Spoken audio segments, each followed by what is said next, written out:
ধাননি পথাৰৰ মাজতে এনেদৰে নাম পৰিৱেশন কৰাত ব্যস্ত হৈ পৰিছে গাঁওবাসী আৰু এয়া হৈছে পৰিৱেশ বঙাইগাঁও জিলাৰ মানিকপুৰ থানাৰ অন্তৰ্গত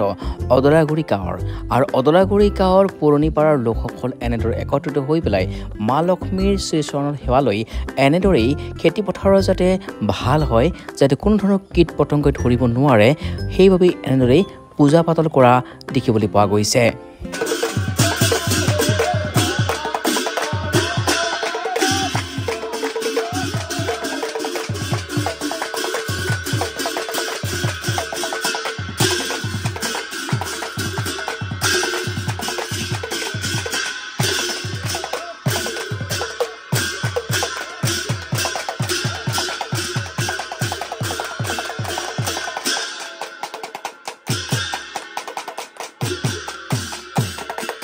যে এটা সুন্দৰ আধ্যাত্মিক পৰিৱেশ আৰু মই বৰ্তমান আছোঁ অদলাগুৰি গাঁৱৰ পুৰণিপাৰা লোকসকলৰ মাজত আৰু তেওঁলোকে এনেদৰে মা দেৱী লক্ষ্মীক পূজা কৰিছে কাৰণ কিয়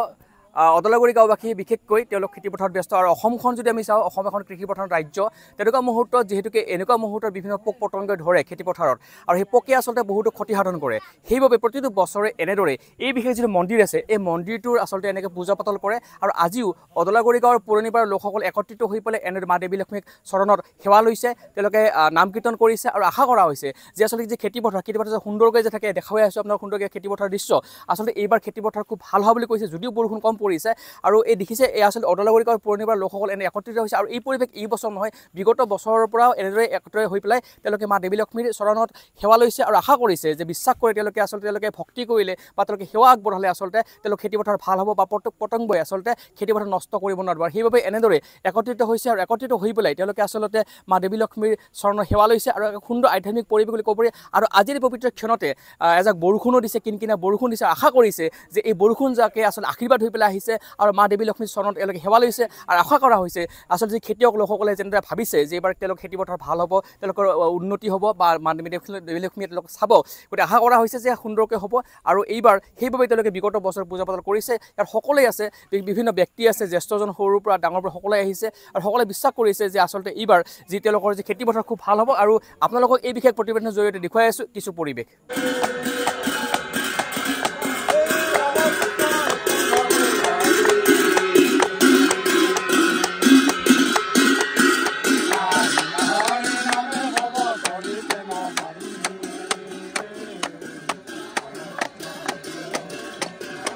বিভিন্নজন আছে বিভিন্ন ব্যক্তি আছে আৰু আমাৰ বঙাইগাঁও জিলাৰ মানিকপুৰ থানাৰ অন্তৰ্গত অদলাগুৰি এখন বিশেষ গাঁও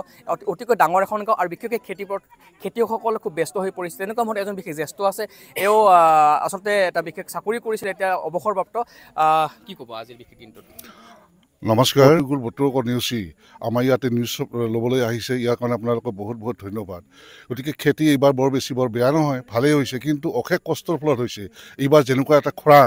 খৰাঙৰ বতৰত মানুহে ত্ৰাহিমাম কৰিছে এটুপি পানীৰ কাৰণে দুনীয়া হাহাকাৰ কৰিছে কিন্তু আমাৰ ইয়াতো এখন চৰকাৰ আছে চৰকাৰ আজি যদি হাৰিয়ানা পঞ্জাৱত ফ্ৰী লাইট দি আছে কিন্তু আমাৰ চৰকাৰ ইয়াতে কি কৰিছে কৃষি বিভাগ বোলা এটা বস্তু আছে কোনো ধৰণৰ এটা পানীৰ কোনো বন্দোবস্তি নাই আজি ভুৰ পূজা বুলি কৈছোঁ লক্ষ্মী পূজন কৰি আছোঁ ইয়াতে আপোনাৰ পোক পৰুৱাই বহুতো ধান ধৰিছে ইয়াতে কোনো ঔষধ নাই কোনো এটা হেৰি নাই গতিকে আজি কৃষি বিভাগৰ বস্তুবিলাক ঔষধ পাতি ক'ত যায় এতিয়া আহিব আলুৰ বিধান কিছুমান দিব যেনেকুৱা কণা হাঁহক পতান সিঁচা নিচিনাকৈ দিব এইবাৰ আমাৰ অদলাগুৰি গাঁওখন মানিকপুৰ থানাৰ অন্তৰ্গত এই অদলাগুৰি গাঁওখনত মোটামুটি 600 ঘৰ মানুহ বাস কৰে ইয়াতে আপোনাৰ আলুৰ বস্তা দিব 6 বস্তা ধানৰ বস্তা দিব 2 বস্তা ইয়াতে আপোনাৰ সেইখিনি ডিষ্ট্ৰিবিউশ্যন কৰাতে আপোনাৰ খোৱা মকৰা কোনোবাই ভাল পায় কোনোবাই বেয়া পায় নাহে গতিকে মই চৰকাৰক মই টানি অনুৰোধ জনাম এনেকুৱা যাতে নহয় প্ৰতিটো বস্তু যদি এটা হিচাপমতে আহিব লাগে হিচাপমতে সময়ত আহিব লাগে তাকে কৃষকে উন্নতি কৰিব পাৰে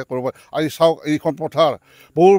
বিশাল পথাৰ ইয়াতে কেইবাখনো গাঁৱে মিলি খেতি কৰে আওলাগুৰি অদলাগুৰি জাওবাৰী নোৱাগাঁও লম্বৰপাৰা ইত্যাদি কৰি বহুত মানুহে খেতি কৰে কিন্তু ইয়াতে আমাৰ কোনো ধৰণৰ চৰকাৰৰ ফালৰ পৰা আমি কোনো ধৰণৰ সহায় নাপাওঁ মই চৰকাৰক টানি অনুৰোধ কৰিম যাতে আমাৰ এই খেতিপথাৰৰ পৰা চৰকাৰে কিছু সময় হ'লেও দৃষ্টিগোচৰ হয় মই অনুৰোধ কৰিছোঁ এইখিনি মই ক'ব। এজন বিশেষ ব্যক্তিয়ে অনুৰোধ কৰিছে চৰকাৰলৈ দৃষ্টি আকৰ্ষণ কৰিবলৈ চেষ্টা কৰিছে হয় বৰ্তমান পৰিৱৰ্তনমুখী চৰকাৰখনে বিভিন্ন উন্নতি তথা প্ৰগতিৰ কাম কৰিছে সকলোৱে শলাগিছে গতিকে আশা কৰা হৈছে যিটো অভিযোগ যে আচলতে প্ৰায় 600 ঘৰ মানুহ বাস কৰে তাৰ বিপৰীতে কিন্তু যিবোৰ বস্তু যোগান ধৰা হয় তেনে সীমিত গতিকে আশা কৰা হৈছে অনাগত দিনবিলাকত যাতে এইবোৰ যি আচলতে অভিযোগবিলাক নোহোৱা হ'ব আৰু চৰকাৰে পৰ্যাপ্ত পৰিমাণৰ বস্তু যোগান ধৰিব লগতে যি কৃষি বিভাগ আছে কৃষি বিভাগেও এওঁলোকৰ যি অভিযোগ অকণমান তেওঁলোকে দৃষ্টি আকৰ্ষণ কৰিব আৰু এওঁলোকে যাতে সুন্দৰকৈ খেতি কৰিব পাৰে সকলোৱে যাতে সমানে সুবিধা পায় তাৰ বাবে যাতে চৰকাৰে কিছু দৃষ্টি ৰাখে সেয়া আমিও অনুৰোধ কৰিছোঁ লক্ষ্মী